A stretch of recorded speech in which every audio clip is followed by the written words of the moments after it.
FDA에서 유일하게 승인한 주름에 좀 효과가 있다라고 하는 약이 바로 이 이라고 하는 크림이에요.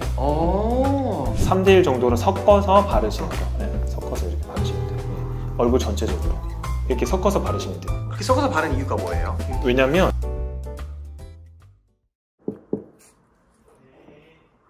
원장님. 뭐야? 에이. 스파이 이제 그만 좀 해. 아니 스파이 그렇게 좋다고 했는데 네. 이거 다 단종돼가지고 없어요. 있어. 안 팔아요. 있어. 있어요? 있어. 아니 지금 이거 못 구해가지고 아쉬워하는 사람 되게 많은데 네. 또 다 방법이 있어요? 아, 다 있지. 더 좋은 것도 많어. 그걸 왜 알려줘? 나만 알아야지. 빨리 알려주세요. 갑시다. 원장님. 네? 그렇게 귀여운 펜 쓰기 있어요? 아, 이거 되게 귀엽죠? 제가 제일 좋아하는 펜. 네. 환자분들이 물어봐요. 이거 쓰고 있으면 좀 이상한 눈빛으로. 그리고 이것도 있어요. 이렇게 세트. 원장님. 네. 근데 저 예전에 영상에서 주름 개선이나 아니면 미백이나 뭐 네. 좋아지는 거 딱 얘기하면 항상 나왔던 게 스파이.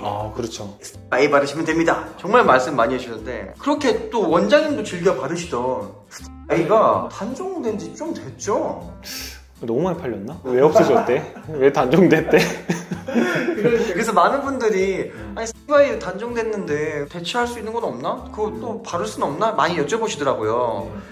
에이, 여러분들 참 좋아하셨죠? 근데 저도 단종된다는 소리를 듣고 많이 좀 쟁여놨는데 근데 이제 그것도 이제 다 쓰고 나면 이제 뭘 바를까 이제 고민 많으신 분들 제가 오늘 알려드릴게요. 어떤 거를 발라야 되는지.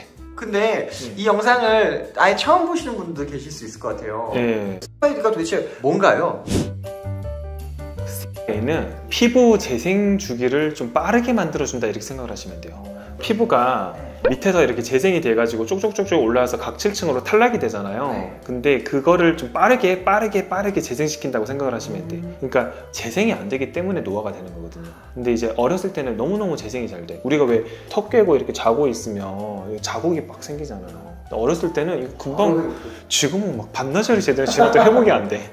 탄력도 많이 떨어지고 그러니까 좀 슬픈 얘기인데 어쨌든 피부의 재생 주기를 빠르게 만들어주니까 주름도 좀 완화가 되고 이게 옛날에 말씀드렸잖아요. FDA에서 유일하게 승인한 주름에 좀 효과가 있다라고 하는 약이 STA라고 하는 약이었어. 레티노이드라고 하는 이 약물 자체가 이제 농도가 많았어. 그러니까 STA도 0.01% 그리고 이제 그거보다 조금 많은 0.025% 그 다음에 0.05% 0.1% 이 네 가지가 있었어요. 근데 이게 뭐 농도가 뭐냐? 쉽게 설명드리면 농도가 높을수록 자극도도 좀 많고 재생 주기가 더 빨라진다는 생각을 하시면 돼요. 그렇기 때문에 0.1 같은 경우가 가장 높잖아요. 그러다 보면 아무래도 피부가 재생은 좀 빠를지언정 좀 자극도가 좀 있겠죠.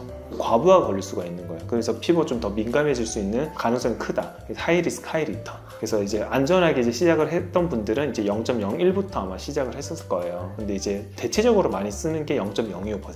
그게 이제 옛날에 이제 스테이.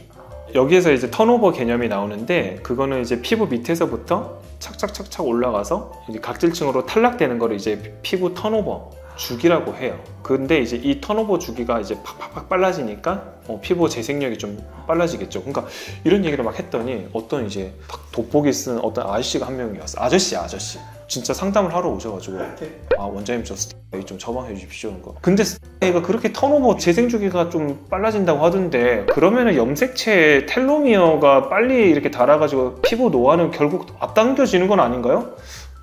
뭐지 이분? 약간 이런 생각을 했어. 염색체에서 우리 왜 텔로미어 맨 끝 부분이 이제 세포 분열이 되면서 그 텔로미어 부분이 조금씩 없어지잖아요. 그러면서 이제 재생이 안 되는 건데 근데 사실 염색체가 가지고 있는 그런 텔로미어 같은 경우는 우리가 아무리 나이가 들고 해도 그거를 다 쓰기도 전에 우리는 죽어버려요. 생명이 끝나버려. 그렇기 때문에 그 정도까지는 걱정을 안 하셔도 될 것 같아요. 그러니까 피부에 재생 주기가 좀 빨라지지만 그 염색체의 텔로미어까지 우리가 계산할 정도로 그렇게까지 얘네들이 영향을 미치지는 않는다. 그래서 그런 걱정은 안 하셔도 될 것 같습니다. 이 영상 보고 계신가요? 나름 논문도 찾아보고 공부를 했는데 그 걱정까지는 굳이 할 필요는 없을 것 같다. 맞아요. 네. 이렇게 좋은 효과를 가진 크림이 도대체 왜 단종됐어요? 이게 우리나라에서 너무 잘 팔렸기 때문에 단종이 됐어.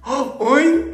그게 무슨 말이지? 뭐야, 우리나라에서만 잘 팔렸다고. 다른 나라에서는 팔리지도 않아 이게. 진짜요? 네, 우리나라에서만 잘 팔렸는데 그게 이제 너무 미미하니까 어떻게 보면 회사의 입장에서는 또 다른 연구 개발을 해가지고 또 만들어야 되잖아요. 이게 우리나라 회사가 아니구나. 아니죠. 이게 글로벌한 회사고. 그거 옛날에 정말 그거 PPL 한다고 욕 엄청 먹었거든요. 진짜. 제가 여기 뭐 아이폰을 들고 와서 애플 최고 이런들 제가 애플한테 PPL 받았겠어요? 아니잖아요. 약간 그런 개념인데 어쨌든 그런 기업입니다. 글로벌한 기업이었는데 한국에서는 정말 잘 팔렸지만 사실 전 세계적으로 봤을 때는 그렇게 판매량이 있지 않았나. 미미했다. 그래서 이제 얘네들이 철수를 했죠. 그러면 우리가 느끼기에는 그렇게 좋은 거였는데 왜 좀 이렇게 반응이 좋지 않았을까요? 전 세계적으로는? 이게 왜냐면 의학이라고 하는 것 자체도 그렇고 화장품도 그렇고 모든 영역이 다 발전을 하잖아요. 근데 1세대 레티노이드 같은 경우는 그 1세대예요? 1세대예요. 아이폰 3, 아이폰 4 이런 애들도 이제 안 나오잖아. 옛날 거죠. 옛날 거잖아요. 성능이 너무 느리잖아요. 근데 1세대 레티노이드 같은 경우도 자극감이 너무 많아. 농도가 낮은 거라고 해도 안 맞는 사람이 너무 많은 거야.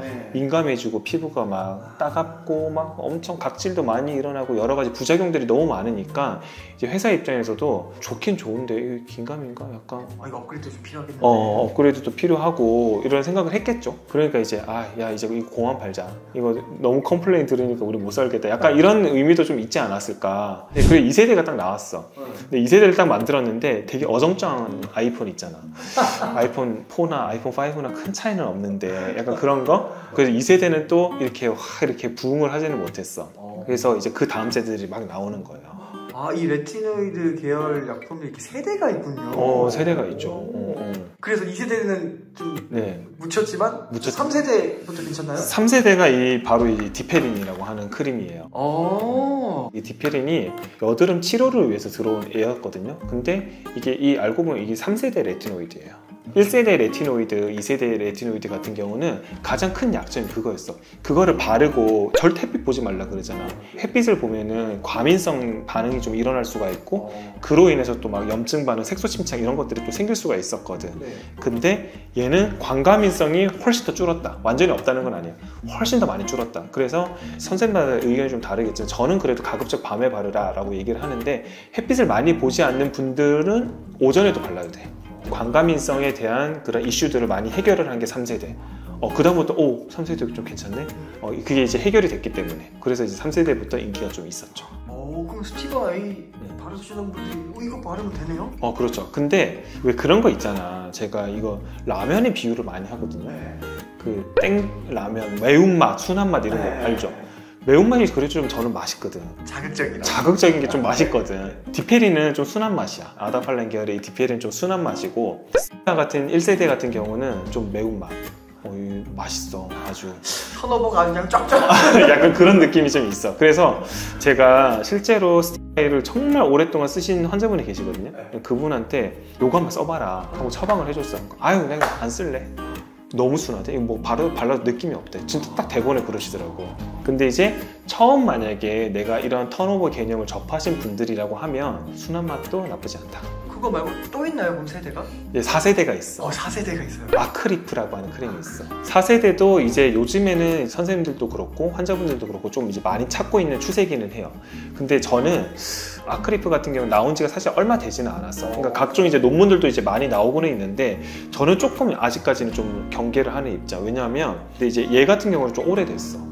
그래서 얘는 이제 임상 데이터들이 굉장히 많고 여기에 관련 논문들도 되게 많아요. 근데 4세대는 아직까지 좋다고는 하는 논문들은 굉장히 많지만 그래도 조금 더 저는 그 얘네들이 나온 지 한 10년 이상을 좀 봐야지 이 임상 데이터들이 좀 많이 쌓이지 않을까 해가지고 아직까지는 저도 적극적으로 환자분들한테 권유를 드리고 있지는 않아요.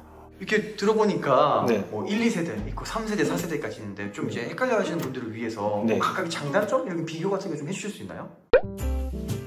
1세대 레티노이드는 레티노이드를 발랐을 때 레티노이드 수용체들이 있거든요. 수용체가 뭐예요? 수용체가 뭐냐면 쉽게 설명해야 되는데 쉽게 가야 되는데 1번 수용체 이게 있어. 2번 수용체가 있고 3번 수용체가 있어요. 근데 이거 발랐을 때 여기에 딱 얘가 크림이 닿으면 여기 막 역할을 하는 거야. 그러니까 한 번에 다 바르겠죠? 그러니까 수용체가 이게 3개면은 이게 3가지 역할을 하는 거야. 이해되나요? 2가지면은 이제 이걸 크림을 발랐을 때 2가지 역할을 하는 거야. 근데 이제 만약에 수용체가 한 개야, 그럼 한 가지 역할을 하는 거예요. 근데 이제 1세대 레티노이드는 수용체가 더 많아. 그래서 그걸로 발랐을 때 많은 역할들을 하는 거지. 그러니까 쉽게 설명드리는 거예요. 그러면 요 역할이 많으니까 되게 좋네. 네, 저 그 생각하고 있는데. 그쵸? 네. 자, 그러면은 우리가 직원들을 한 10명을 뽑았어. 역할들을 다 줬어. 그럼 분담하고 엄청 좋네. 그럼 직원들끼리 싸우겠죠. 아, 내가 하네, 네가 북적북적 일이 많은 거야. 그러니까 그 역할들이 많으니까 아무래도 부작용이 커지는 거야. 근데 이제 세대가 진화될수록 이제 소수 정예로 가는 거야. 그러니까 덜 싸워. 근데 하지만 일은 10개 하는 것보다 조금 좀 적은 거지. 근데 이제 덜 싸워. 번잡한 잡음이 좀 덜 나온다. 옛날에 1세대 레티노이드가 잘 맞던 분들은 이게 너무 좋은데 딴 거 못 쓰는 거예요. 그래서 이제 한국에서도 이제 1세대 레티노이드가 인기가 그래도 아직까지 많으니까 그걸 만든 거야. 아, 이 A랑 그래도 가장 비슷한 크림들이 있는 거예요? 있죠. 알려주세요. 그게 이제 대표적으로 이제 20 크림. 아, 20 크림. 프로좀 A 크림. 프로좀 A 크림. 그런 것들이 있어. 그거는 이제 0.025%예요. 근데 0.05, 뭐 0.1%짜리는 없는데 일단 얘네들도 고민을 했을 거 아니야. 이거 괜히 막 4가지 다 만들었다가 이게 다 안 팔리면 어떡하지? 근데 대중적으로 가장 많이 쓰는 거를 0.025%니까 그거를 만들자 해가지고 그거를 이제 딱 만든 거예요. 성분은 똑같아. 아, 그래서 A 쓰는 거 생각하면서 그냥 바르면 되는 거예요? 그렇죠. 그러면 지금 알려주신 것들도 전문 의약품이에요? 그렇죠. 이것도 다 처방을 받아야 돼. 디페린 같은 경우도 처방을 받아야 되고 아크릴 전부 다 처방을 받아야 돼요. 좀 번거롭기는 해요. 그래도 A 단종돼가지고 이거 어떡하냐 이러신 분들 많았는데 사실 바를 수 있는 건 다 있었네요. 그럼요. 이제 좋았어 이러면 또 보시면서 막 처방 받고 막 이제 적극적으로 하실 분들도 계실 텐데 그런 분들 위해서 좀 주의사항이나 좀 알아야 될 것들 좀 알려주실래요? 1세대 레티노이드인 아까 제가 20 이런 크림들은요, 일단 가장 중요한 거는 빛을 보면 안 돼. 햇빛을 보면 안 돼. 자외선. 그래서 바를 때는 항상 밤에 발라야 되고 아침에는 잘 씻어줘야 돼. 세안을 좀 잘 해주셔야 되고, 그리고 두 번째는 이거를 발랐을 때 너무 각질이 심하게 일어나거나 아니면 너무 빨개지거나 따갑거나 그런 증상이 있으면 약을 좀 중단을 해야 돼요. 그래서 조금 더 소량으로 한번 이제 피부에 적응을 좀 시켜봐야 되고, 그래도 안 맞으면 이거 끊어야 돼. 나랑 안 맞아. 나랑 궁합이 안 맞는 거야. 그럼 순한 맛으로 가는 거예요. 그래서 1세대 레티노이드 같은 경우는 자결감, 홍반, 그리고 각질이 일어나고 여러 가지 이런 증상들이 있었기 때문에 그런 증상이 있을 때는 이걸 좀 피해야 돼요. 나랑 안 맞는 거라서. 이거 바를 때 얼만큼 그리고 어떻게 바르면 좋은지. 제가 추천드리는 거는 모든 이제 레티노이드 계열 같은 경우가 저는 한 요 정도. 처음에 시작은 요 정도. 네, 되게 적네요, 양이. 쌀 한 톨에서 2톨 정도거든요. 이제 여기다가 이제 수분 크림이 있어요. 수분 크림을 한 3대1 정도. 3대1 정도로? 3대1 정도로 섞어서 바르시는 거. 섞어서 이렇게 바르시면 돼요. 얼굴 전체적으로. 이렇게 섞어서 바르시면 돼요. 그렇게 섞어서 바르는 이유가 뭐예요? 왜냐면 이거 자체가 그냥 바르기에는 조금 자극감이 있거든요. 그래서 대부분 이런 수분 크림이랑 섞어서 바르면 그래도 그런 것들이 좀 완화가 되기 때문에 저는 이제 섞어서 바르시는 걸 추천드리고, 얼굴 전체적으로 얇게 펴바른다 이 정도 느낌으로 섞어서 바르시면 됩니다. 그럼 언제 얼마나 자주 좀 발라주면 좋을까요? 하루에 한 번, 밤에만. 그리고 이제 순한 맛 같은 경우는 내가 햇빛을 많이 안 보시는 분들이다 라면은 오전에도 발라도 되는데, 가급적이면 밤에. 그래도 혹시 모른다, 사람 일은 모른다, 그래서 밤에만 바르시는 거 추천. 이런 분들한테 좀 강력히 추천하고, 이런 분들한테는 사실 추천하지 않는다, 이런 게 있을까요? 일단은 가장 중요한 게 염증이 있으면 안 돼요. 얼굴에 지루 피부염, 아토피 피부염, 기타 피부염 여러 가지 이런 염증이 있는 분들은 절대 바르지 마세요. 자극감이 웬만해서는 다 있거든요. 그렇기 때문에 그런 분들은 오히려 피부 면역과 보습에 좀 신경을 써주시고, 그리고 내가 그런 염증은 없고 나는 좀 건강한 편이고 나는 화장품을 바꾸어도 큰 트러블이 안 나는 사람이야 하시는 분들은, 그리고 또 약간 내 피부가 좀 잔주름이 많아, 그런 분들은 이런 것들을 이제 꾸준하게, 이거 한 번, 두 번 바른다고 내 피부가 좋아지면은 진짜 피부가 안 가도 되겠지. 근데 하지만 적어도 한 3개월 이상 발랐을 때 그래도 좀 도움이 되기 때문에 그런 분들은 좀 꾸준하게 발라보시는 걸 추천드려요. 자, 오늘은 또 오랜만에 정말 징하다. 또 갖고 올 줄 몰랐네. A에 대해서 말씀을 드렸는데, 이제 스테아A는 단종이 됐잖아요. 1세대 A에 대해서 설명을 드렸고, 대체할 수 있는 약에 대해서 제가 또 설명을 드렸잖아요. 이것도 얘기하면 또 PPL이라고 할라. 그래서 앞에 한번 리와인드 한번 해보시고, 그리고 이제 3세대 레티노이드 계열이 이런 이제 디페린 같은 크림들이 있고, 그리고 4세대는 아크리프 이런 크림들이 있어요. 이거는 이제 의사 선생님들마다 견해의 차이는 있겠지만, 저는 이제 표현을 1세대는 매운맛, 그리고 3세대는 순한 맛 이렇게 표현을 하는데 4세대는 아직까지 이제 나온 지 우리 출시가 된 지 엄청 오래된 약은 아니기 때문에 저는 이제 그 약에 대해서는 조금 조심성을 가지고 앞으로 여러 이제 논문들이라든지 그리고 이제 임상 데이터가 쌓이면서 이제 환자분들에게 이제 추천을 드릴 예정이고 아직까지는 저는 저희 병원에서는 3세대 디페린까지만 이렇게 처방을 하고 있고 환자분들에게도 소개를 하고 있거든요. 그래서 여러분들도 내가 잔주름이나 피부 탄력이나 피부 결이나 이런 것들이 조금 고민이 있으신 분들 그리고 내가 뭐 피부과를 다닐 시간적인 여유가 없으신 분들은 제가 아까 말씀드렸던 여러 가지 주의사항들을 숙지를 하시면서 꾸준하게 이런 크림들을 보습크림과 함께 섞어서 발라보시다 보면은 그래도 안 바르는 것보다 훨씬 낫다라는 생각을 합니다. 오늘 영상이 도움이 되셨으면 구독과 좋아요, 알림 설정까지 부탁드리고 스티바이가 없어서 슬픈 여러분들, 지인분들에게 많은 공유해 주시면 대단히 감사하겠습니다. 오늘 영상 여기까지 할게요. 안녕.